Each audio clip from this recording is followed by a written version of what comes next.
봉독한 예레미야 14장 7절부터 22절까지 말씀 중심에서 확실한 평강이라는 제목으로 하나님 말씀 증거하겠습니다. 여러분, 우리 선정교회 달력에 6월 달에 있는 말씀인데요. 확실한 평강은 여호와께서 주십니다. 그런데 아이러니하게도 오늘 본문의 말씀은 하나님께서 확실한 평강을 주시겠다고 하신 게 아니라는 것입니다. 거짓 선지자가 하나님이 보내시지도 않았는데 자신들의 마음의 예언을 따라서 선포한 거예요. 나름의 소망이겠죠. 지금 전무후무한 유다 지역에 가뭄이 들었는데 그 가뭄을 좀 어떻게든지 하나님께서 해결해 주실 것이라는, 곧 비가 올 것이라는, 괜찮다는, 평안하다는, 안전하고 괜찮다는 말을 거짓 선생들, 거짓 선지자들, 그들이 하나님이 전혀 그런 감동을 주시지 않았는데도 했다라는 것입니다.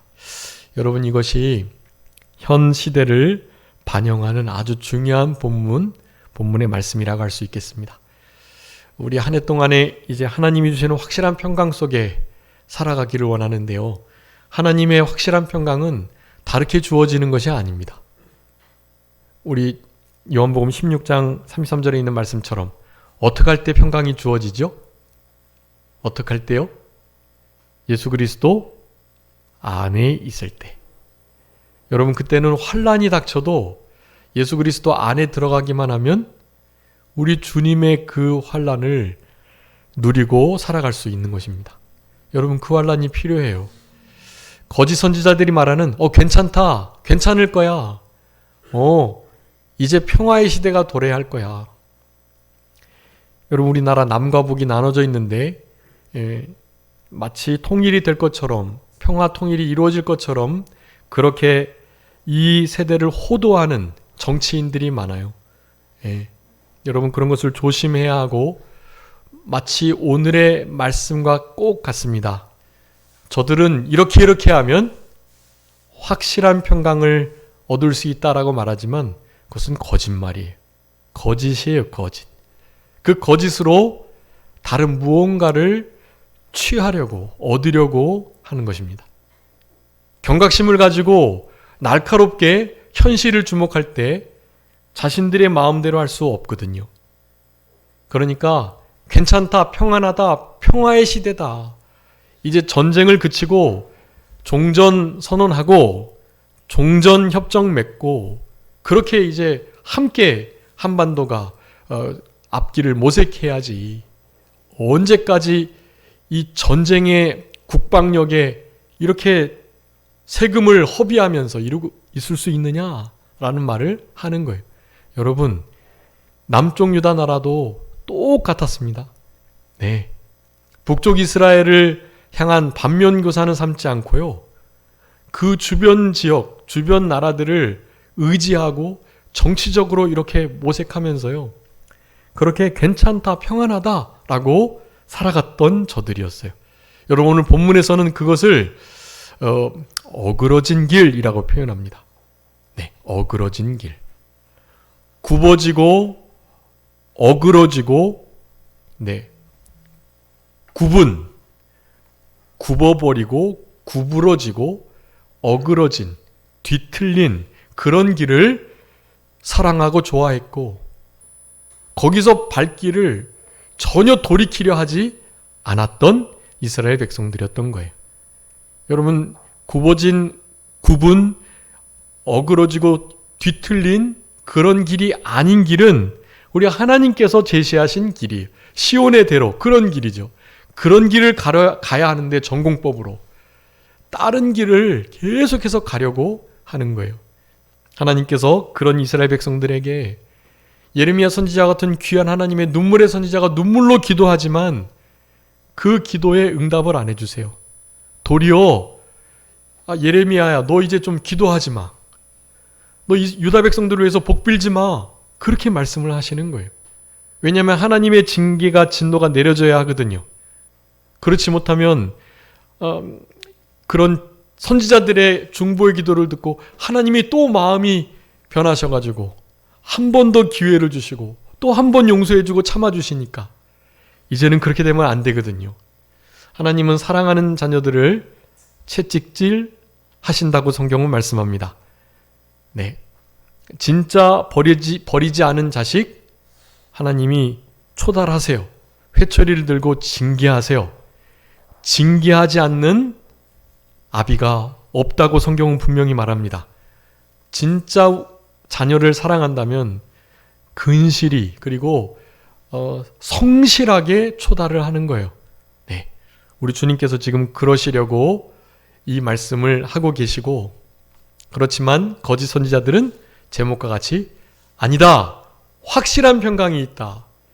예레미야 선지자는 잘못돼가지고 많은 선지자들이 다 평강하고 평화하다고 말하는데 자기만 마치 이스라엘을, 우리 유다를 저주하는 것처럼 칼이 있다, 기근이 있다, 전염병이 있다, 싸우는 악한 짐승들을 하나님께서 보내실 것이다, 이런 저주의 말만 하니 저 예레미야 잡아 가둬가지고 죽여야 돼 라는 말들이 팽배했던 것입니다. 거짓 선지자들의 말을 들으면 여러분 우리들도 속기 쉬워요. 그리고 사실은 성경 말씀에 비춰도 내 양심에도 아닌 것 같은데 그런 거짓 선지자들의 확실하다고 말하는 평강의 길을 가고 싶은 거예요. 그러니 다른 것들을 보지 않고 거짓 선지자들의 말을 믿으면서 자기 자신을 속이는 것입니다. 그거를 자기 기만이라고 하는데요. 자기도 그냥 그 말에 자기도 사실 알면서도 그 길을 가고자 하는 마음이 있는 거예요. 여러분, 자기 기만의 신앙을 가지면 절대로 안 되는 거예요. 그 어그러진 길, 그 길에서 떠나지 않으려고 하는 태도의 그 근저에는 바로 이 자기 기만의 크나큰 죄악이 있었던 것입니다. 그러니까 하나님이 재앙을, 징계를 내리지 않으실 수가 없는 거예요. 아시는 것처럼 예레미야의 이런 노력에도 불구하고 예레미야의 그런 저주와 같은 예언대로, 그건 저주와 같이 그들에겐 빚었지만 그게 하나님의 뜻이었던 걸요. 70년 동안에 바벨론 포로에 잡혀갈 수밖에 없는 상황에 놓이게 되었던 것입니다. 예레미야 선지자는 그걸 너무나 잘 알지만 하나님 앞에서는 간절하게 기도를 드리는 거예요. 눈물로. 하나님이 말씀하십니다. 이제 그만 기도하라고. 여러분, 이런 시대가 오고 있고 지금이 바로 그런 시대임을 우리가 알아야 하고요. 이런 상황 속에 우리는 거짓 선지자들의 말을 듣고 마치 거짓 선지자가 되어서 자기 기만하는 일이 없도록, 여러분, 예레미야 선지자와 같이 깨어서 확실한 평강이 있다고 말할 때 아니다, 지금 이때는 환난의 때요, 기근과 기갈과 궁핍과 칼과 전염병의 때이다라는 말을 확실히 할 수 있는 그런 우리들이 되어야만 합니다. 여러분, 이런 지난 시간에도 이제 파수에 대한 말씀을 드렸는데 오늘의 말씀도 마치 6월달 이제 첫째 주인데 오늘 본문의 말씀이 그래요.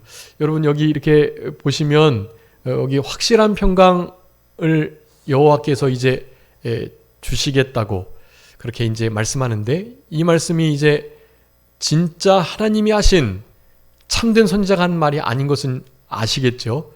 여러분, 그럼에도 불구하고 그 내용을 아시고 어쨌든 이 확실한 평강이라는 단어를 이제 우리의 것 삼으셔야 해요. 신천지가 14만 4천 쓴다고 우리가 14만 4천 안 쓰면 안 되잖아요. 그네들이 신천지 쓴다고 우리가 그 말을 안 쓰면 안 되잖아요. 여호와의 증인들이 여호와의 증인의 사명을 감당하고 있다고 말을 하고 있지만 사실 우리가 구약의 여호와의 증인으로서 살아가야 하잖아요. 구약에는 그리스도인 하나님 성도가 바로 여호와의 증인이었단 말이에요. 우리들이 여호와의 증인으로 살아가야 하는 거예요. 이 교회는 우리 주님의 교회요, 하나님의 교회여야 하거든요. 안상홍 증인회가 쓰는 하나님의 교회 뺏기면 안 돼요. 우리가 진짜 하나님의 교회로 살아가셔야 하는 거예요. 거짓 선지자들이 전혀 하나님의 뜻이 아니었지만 확실한 평강을 예언했는데요. 그거 거짓이었고 당연히 하나님이 그 평강을 주시지 않으니 확실한 평강이 있을 수가 없죠. 여러분, 그럼에도 불구하고 오늘 본문에서 말하는 이런 잘못들을 철저히 회개하고 돌이키면 이 확실한 평강이 실제로 우리에게 주어진다라고 할 수가 있겠습니다. 그러니까 자기 기만의 신앙을 철저하게 조심하고 삼가 조심하고 점검하시면서 오늘 본문에서 말하는 하나님께서 우리에게 요구하시는 그 신앙의 태도를 가지실 때, 그럴 때 제목과 같이 이 확실한 평강이 우리의 삶에, 교회에, 가정에, 우리나라에 임하게 될 것입니다. 환경적으로는 계속해서 인플레이션이 되고 또 이 북한과의 관계가 첨예하게 긴장 상태로 대립되고 우크라이나와 러시아의 전쟁의 문제가 더 확전되고 심지어 하마스와 이스라엘의 전쟁이 그치지 않고 그 중동 지역 전역으로 퍼져나간다 할지라도요. 여러분, 그런 소식을 들으신다 할지라도 이거 큰 문제다 라고 하나님 앞에 예레미야 선지자의 마음으로 눈물을 흘리며 기도하긴 해야 하지만 그 마음은 어때야 된다? 마음만은 확실한 평강을 유지하셔야 하는 거예요. 여러분, 그런 신앙을 잘 갖고 누리실 수 있는 우리들이 되었으면 좋겠습니다. 여러분, 오늘 본문이 전체적인 맥락을 좀 말씀드리려고 본문을 7절부터 22절까지를 기록해 두었습니다.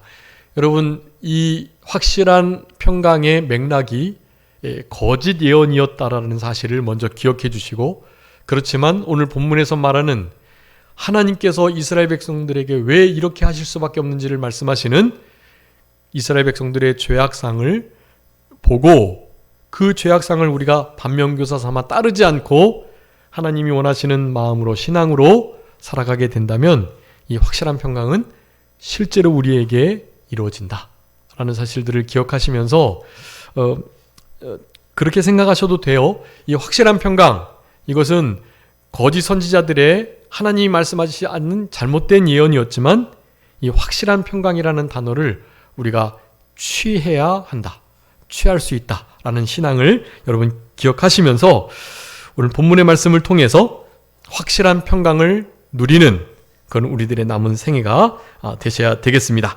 여러분, 첫 번째 확실한 평강을 누리기 위해서는요, 8절에 9절에 있는 말씀, 이 9절에 있는 말씀을 예레미야의 마음을 가지고 우리도 하나님께 고백하며 늘 기도드려야 한다고 하겠습니다. 우리 9절 다 같이 읽어보겠습니다. 시작.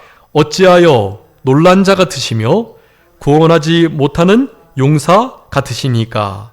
여호와여, 주는 그래도 우리 가운데 계시고 우리는 주의 이름으로 일컬음을 받는 자이오니 우리를 버리지 마옵소서. 아멘.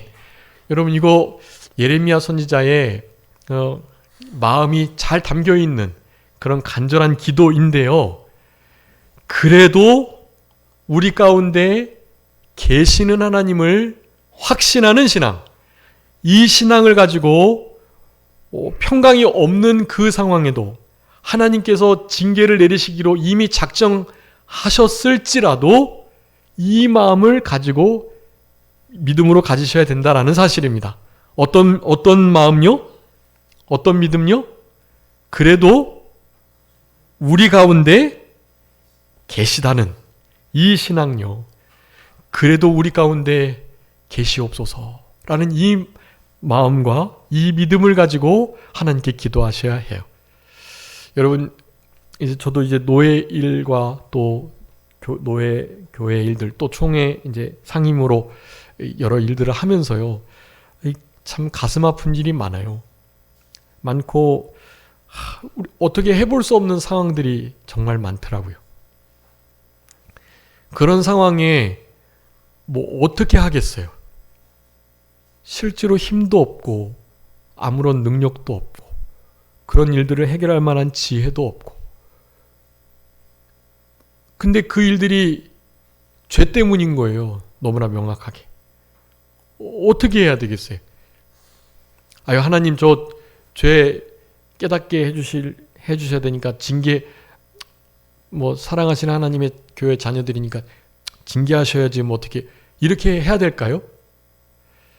여러분, 하나님이 심지어 너 이제 제발 그만 기도해, 그렇게 명령을 해도 예레미야 선지자는 어떻게 해요? 하나님 앞에 기도를 하지 않을 수가 없는 거예요. 그 애타는 마음이, 그 절절한 마음이 하나님이 이제 더 이상 기도하지 말으라고, 나도 예레미야 너의 기도도 난 이제 듣지 않겠다고 말씀을 하실지라도 기도를 하는 거예요. 여러분, 그런 상황 속에서는 우리가 그렇게 기도할 수밖에 없어요.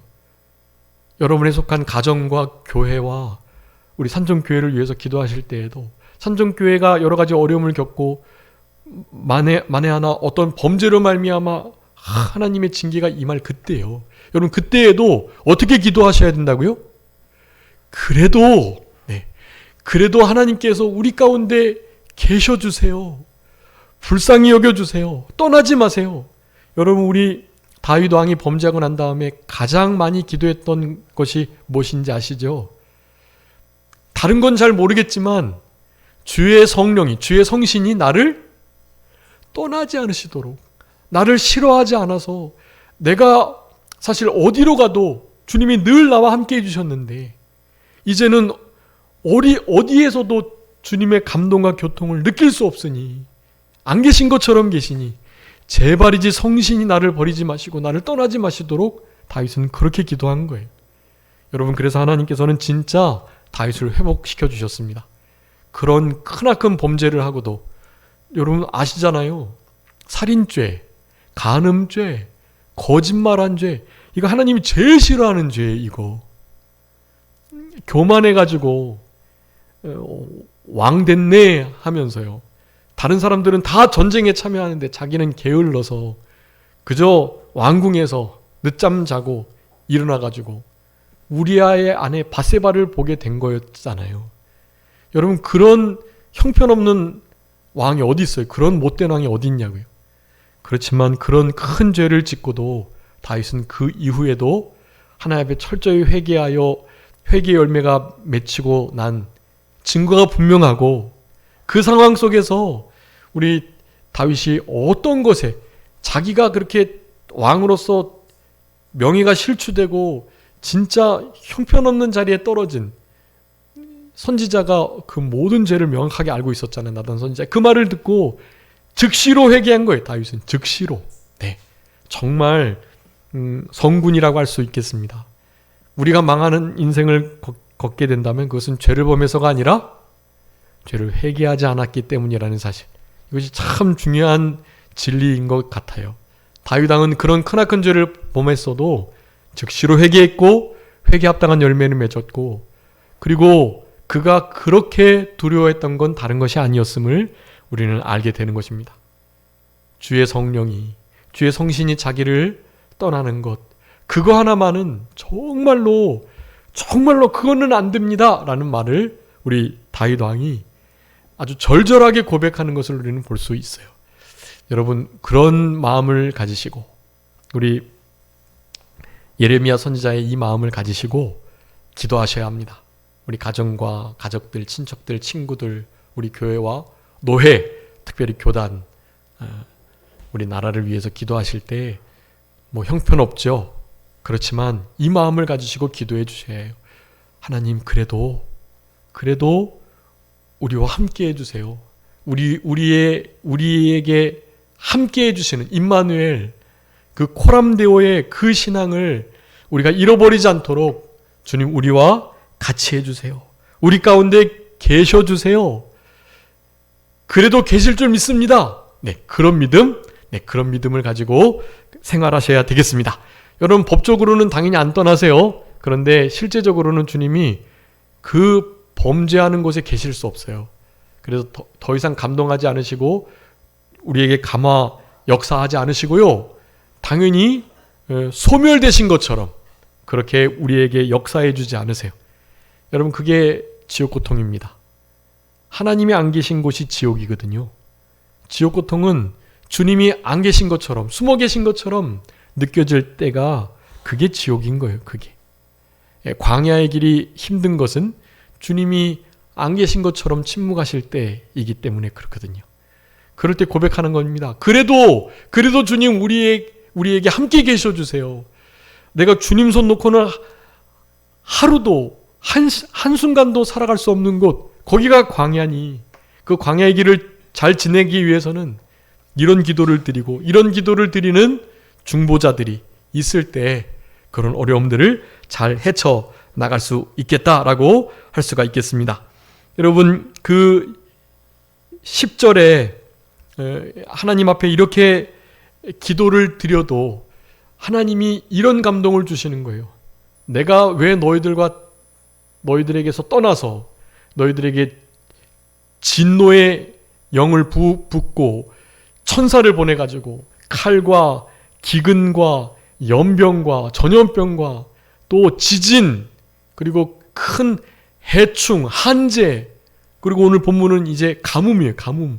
이런 자연재해를 너희들에게 부을 수밖에 없었는지에 대해서 말씀을 해주시는 거예요.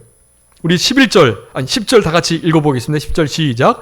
여호와께서 이 백성에 대하여 이와 같이 말씀하시되 그들이 어그러진 길을 사랑하여 그들의 발을 멈추지 아니하므로 여호와께서 그들을 받지 아니하고 이제 그들의 죄를 기억하시고 그 죄를 벌하시리라 하시고, 하나님 앞에 간절히 중보기도 하는데 하나님께서 예레미야 선지자에게 알았다, 내가 이번만 그럼 한 번 더 용서해 주지, 이런 말씀을 하시는 게 아니라는 거예요. 내가 너희들 제사도 안 받을 거고 내가 너희들을 버릴 거고 너희들이 나를 버리고, 우리 예레미야 2장에 보면 처음에 말씀하세요. 이스라엘이 너무나 큰 죄, 이스라엘이 무슨 큰 죄를 범했죠? 여호와 하나님을 버린 거예요. 버린 거. 여호와 하나님의 말씀을 버리고 우상 숭배하고 성도들 간에 너무나 많은 억울한 일들을, 그리고 서로를 아주 포악하게 대하고 믿지 않는 세상 사람들도 그렇게 하지 않는 일들을 고리대업을 하고, 이스라엘 안에 그런 일들이 너무 많았던 거예요. 북쪽 이스라엘이 그렇게 망했는데 남쪽 유다도 그렇게 살아가고 있는 거예요. 터진 웅덩이를 파는 자들, 자기네들이 생명수를 얻겠다고 여호와는 버리고 자기네들이 어떻게 살아보겠다고 하는 그 일이 하나님을 가슴 아프게 했고, 하나님이 저들에게 이런 징계를 내릴 수밖에 없는 상황을 만들었다라는 것입니다. 네, 터진 웅덩이를 힘써 판 것과 여호와 그분을 사랑하지 않고 그분의 말씀을 버린 것, 그게 큰 죄라고 말씀을 하는 거예요. 이사야 선지자도 많이 말하잖아요. 저들이 겉으로는 아닌 척하지만 입술로는 얼마나 하나님을 찬양하고 하나님께 영광 돌리고 하나님을 위한다고 하면서 그 마음으로는, 심령으로는 전혀 하나님을 위하지 않는, 네, 우리 디도서에서도 말씀합니다. 입으로는 주를 시인하지만 행위로는 하나님이 없는 자와 같이 하나님을 철저히 부인하는 자로서 살아가는 자. 네, 여러분, 우리가 그런 죄악 가운데 있지 않는가를 살펴야 하는 것이에요. 우리가 평강을 누리는 삼정교회 되기를 바라는 마음으로, 평강의 오솔길을 걸어가는 우리 교회 되기를 바라는 마음으로 말씀을 전하는데, 이 확실한 평강이 자기 기만, 거짓이 되지 않기 위해서는 여러분 이런 가슴 아프고 책망이 되는, 그리고 자기가 깨뜨려지는 이런 말씀들이 여러분 필요한 거예요. 안전하다, 괜찮다, 하나님이 다 알아주시고 용서해 주시고 위로하신다, 이런 말이 중요한 게 아니라 너의 그 죄, 그 어그러진 그 길, 그래서 거기서 발길을 돌리지 않고 거기서 멈추지 않고 그 길을 계속 가려고 하는 그거 버리라고 말씀하시는 거예요. 그걸 못하니 어그러진 길을 사랑하고 그 길을 가기를 너무나 좋아하는 그 상태에 있으니 내가 어떻게 너의 기도를 듣고 저들을 용서할 수 있겠느냐. 내가 진노를 내려서 이 모든 죄악에서 떠나도록 하는 것이 내가 저들을 사랑하는 것이 아니냐. 그런 마음을 예레미야 선지자에게 계속 부어주시는 거예요. 10절 말씀이 그 말씀을 하는 것입니다. 여러분 하나님께서 죄를 기억하시면요, 설 자가 없어요. 여러분 우리가 왜 하나님 앞에 설 수 있죠? 죄를 하나님께서 사하셨으니까, 도말하셨으니까, 등 뒤에 버리셨으니까. 동의서에서 먼 것처럼 죄를 아예 없는 것처럼 멀리 하셨으니까요. 우리는 사실 그런 존재가 아닌데 하나님 그렇게 여겨주신 거란 말이에요. 그런데 하나님께서 우리의 죄를 살피시고 그 죄를 하나님이 앞에 딱 두신다면 누가 감히 서겠어요? 그 앞에 아무도 설 수가 없습니다. 유일하게 누구만 서실 수 있을까요? 사람 중에. 네? 네, 예수님. 예수님 한 분만 그 공의의 하나님 앞에 유일하게 서실 수 있는 거예요. 네.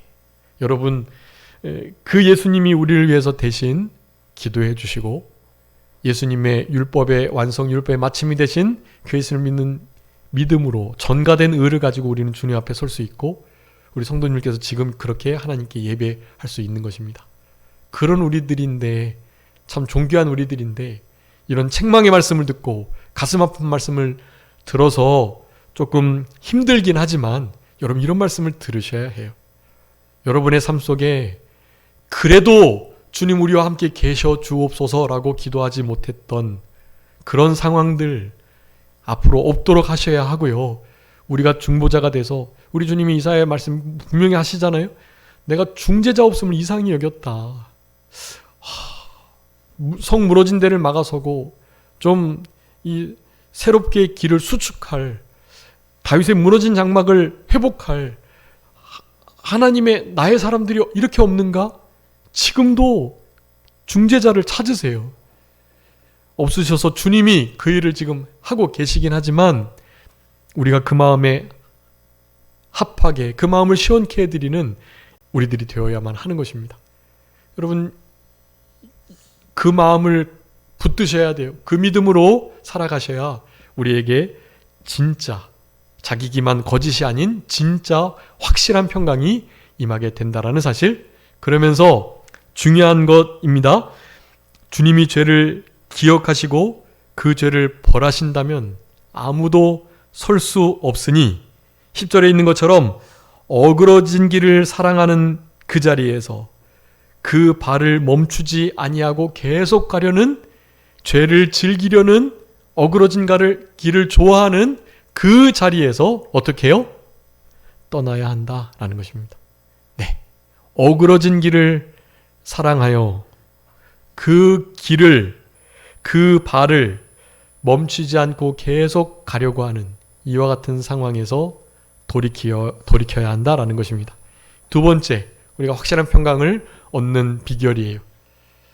그래도 주님 우리와 함께 해주세요라고 기도드리면서 10절에 어그러진 길을 사랑하여 그 발을 멈추지 아니하였던 그 길에서 돌이켜야 된다.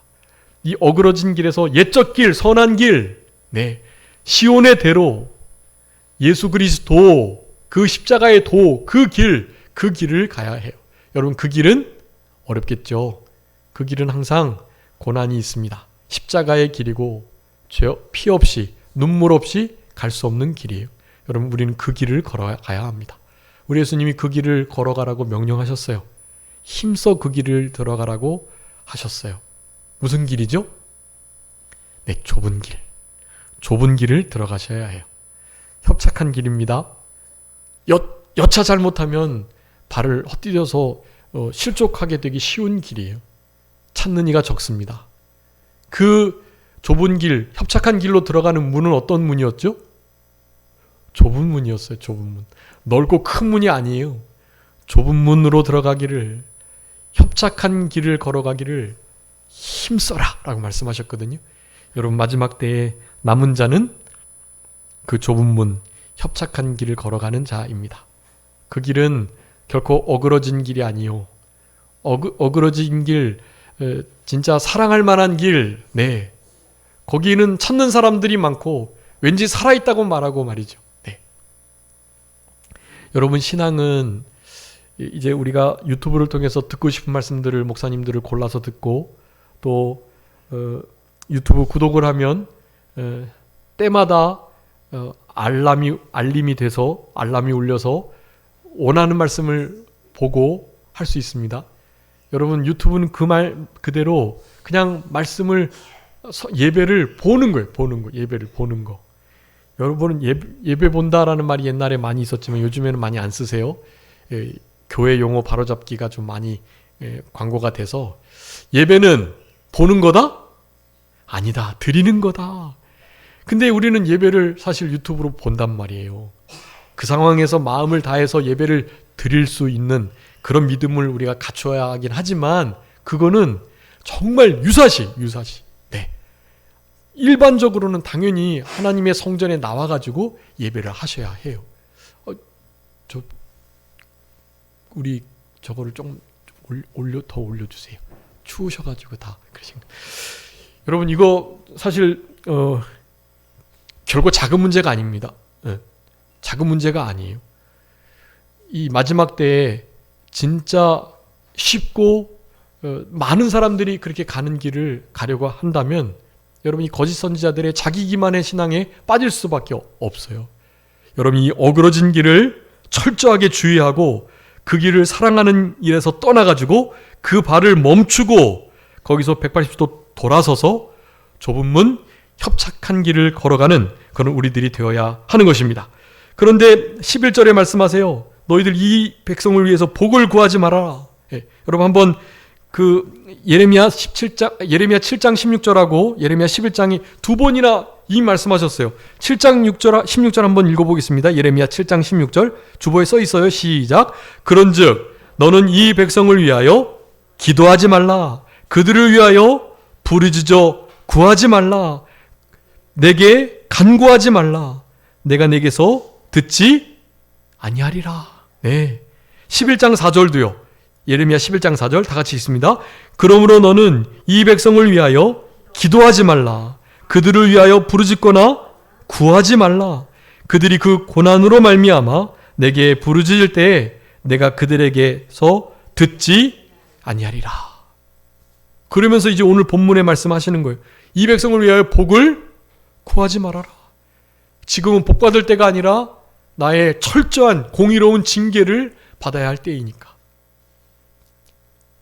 어그러진 길을 사랑해서 그 길에서 발을 멈추지를 않고 있는데요.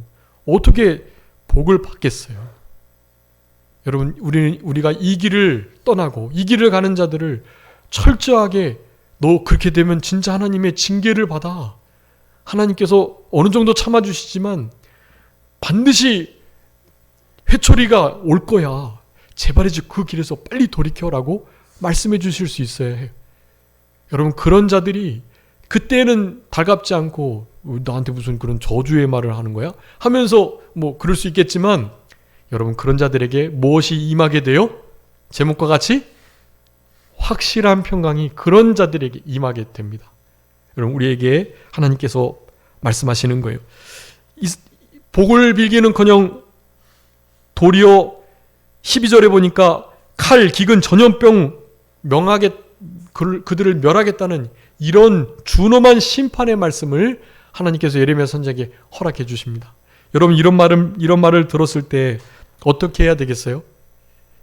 이 말을 하면 흔히 갑분싸, 이거 갑자기 그냥 분위기가 싸해지고 말이죠. 이런 말하면 괜히 나는 공격받고 다른 이들은 전혀 그렇지 않다고 말하는데 말이에요. 그래도 이런 말을 해야 하는 거예요. 오늘 본문 제목 우리 계시록 14장 13절 말씀처럼 말이죠. 그 말씀은 우리 예레미야 6장 8장 계속해서 그 말을 해왔어요. 거짓 선지자들이요. 6장 14절에 말씀합니다. 내 백성 상처를 가볍게 여기면서 말하기를 평강하다 평강하다 하고 거짓 선지자들이 했다는 거예요. 그런데 평강이 있을 수가 없죠. 8장 11절도 말씀합니다. 상처를 가볍게 여기면서 평강하다 평강하다 하지만 평강이 없다. 네. 여러분, 평강이 없을 때에는 평강이 없음을 직시하고 자기 기만으로 아니야 평강해 평강한 거야 할 게 아니고 평강이 없음을 직시하고 예수 그리스도 안으로 들어가기를 힘쓰는 우리들이 되어야 합니다. 여러분, 세 번째는 예수 그리스도 안으로 들어가야 해요. 결론입니다. 여러분, 그래도 주님이 우리와 함께 계시기를 간절히 간구하면서 그 우리가 알고 있는 그 어그러진 길, 옛적 길이 아닌 그 굽어지고 휘어진, 비틀어진 그 길에서 그 길을 사랑하시면 안 되고 그 길에서 발걸음을 돌리시고 멈추셔서 돌이켜 거기서 나오는 우리들이 되어야 하고요. 그래서 좁은 문, 협착한 길로 가시되 예수 그리스도 안으로 들어가시는 그런 우리들의 삶이 되어야만 하는 것입니다. 여러분, 자기 기만은 그냥 시작되지 않아요. 아주 조그만 것에서부터 이 자기 기만은 시작됩니다. 여러분 안에 자기를 어떻게 속여, 하나님은 어떻게 속여 할 수 있지만 이런 것들이 조그만 신앙의 양보를 통해서 점차 우리 스스로도 어떻게 해볼 수 없을 정도로 우리를 무너뜨리는 아주 중요한 사탄의 교묘한 공격이 된다라는 거예요. 제가 예전에 한번 소개해드렸는지 모르겠는데요. 자기 기만, 그리스도의 은혜를 입다라는 책이 있어요. 여러분 이 책을 꼭, 은혜의 옷을 입다라는 책이 있는데 여러분 이거 꼭 한번 읽어보시고요. 여러분 기만과 하나님의 그 은혜가 너무 분별하기가 어렵게 그렇게 우리를 미혹하고 있습니다. 여러분 이게요 점진적으로 나를 속이게 되는 거예요. 당장에 자기를 속일 수가 없어요. 어떤 것들이냐면요, 단회적이고 즉각적인 결정을 하지 못하게 하는 그런 것으로부터 시작되는 게 아니에요. 이게 아까 자기 기만, 은혜의 옷을 입다라는 책에 나오는 거거든요. 빛을 조금씩 거절하게 될 때, 빛이 비춰지는데 그 빛을 조금씩 거절해 나가는 거예요. 그리고 죄를 아주 약간씩 허용하게 될 때, 희생 없이 하나님을 섬기려 할 때, 말씀과 기도를 등한히 하고 게으름을 피우려는 결정을 순간순간 하려 할 때, 성령님의 인도를 받아 아주 때마다 살아가야 하는데 그런 삶을 실천하지 않을 때, 자기의 유익을 위한 결정을 조금씩 해 나갈 때, 여러분 그럴 때 타협과 자기 기만에 빠질 수밖에 없다라고 분명히 말을 합니다. 여러분 이런 자기 기만에 빠지지 않도록, 여러분 여기 거짓 선지자나 그걸 말을 따르는 자들은 다 그랬어요. 소경이 소경을 인도하니까 이스라엘 백성, 유다 백성이 그렇게 죄의 길로 가게 되는 것입니다. 여러분 이런 일이 없도록 사람들은 아무런 목적도 없이 자기를 기만하지 않습니다. 인정하기 힘든 고통스러운 진실을 회피하기 위해서거나 도덕적 의무감을 회피하기 위해서 혹은 습관적이고 은밀한 죄를 반복적으로 저지르기 위해서 조금씩 자기 기만을 해나간다고 말씀하는 거예요.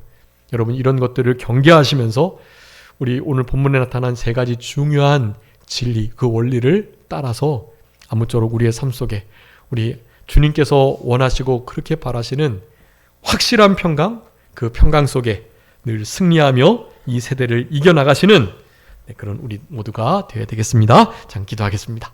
살아계신 우리 아버지 하나님, 은혜와 사랑을 진심으로 감사합니다. 평강의 길을 가고자 하나 평강이 있을 수가 없는 어그러지고 구부러진 길을 사랑하며 그 길에서 발을 멈추지 않고 돌이키지 않는 삶을 살아가면서 우리 주님이 주시는 평강을 얻으려고 하는 이 자기 기만이 없도록 아버지 하나님 우리들을 철저히 경계하게 하시고, 또한 그 길을 가려 할 때 채찍과 가시덤불과 회초리를 들어주셔서 몽둥이가 싹 나는 이런 일들을 통해서 우리가 좀 겸손케 되고 그 길이 막혀서 돌이켜질 수 있는 그런 복된 신앙의 길을 걸어갈 수 있도록 은혜 베풀어 주시고, 그런 징계가 있을 때 가슴이 아프고 또 여러 가지 모양으로 눈물이 나는 그런 일들이 있을 수 있지만 그 모든 것들을 믿음으로 잘 이겨내고 주님 앞에 믿음의 반응을 보이며 마지막 때에 우리 주님이 주시는 참된 평강, 확실한 평강 가운데 살아갈 수 있는 우리 모두가 되게 하여 주시옵소서. 아버지 하나님, 평강이 없는 시대가 되었습니다. 그런데 그 상황과는 관계없는 우리 주님이 주시는 참된 평강을 누릴 수 있도록 주님 도와주시고, 우리 가정과 교회가, 아버지 하나님 국가가, 교단이 하나님의 진노를 피할 수 없는 그런 사정이 있을지라도 그래도 주님께서 우리와 함께 계셔 주시고 우리에게 다시 한번 진노 중에도 긍휼을 베풀어 주셔서 이 모든 어려움들을 넉넉히 이겨내고 하나님의 평강의 길, 시온의 대로, 옛적 길, 선한 길을 힘써 다른 박질할 수 있는 우리 모두가 되게 하여 주시옵소서. 한 주간도 우리 주님 안에서 확실한 평강 누리며 살아갈 수 있는 우리 모두가 되게 해주시기를 간절히 바라옵고 살아계신 예수 그리스도의 이름으로 기도 올리옵나이다. 아멘.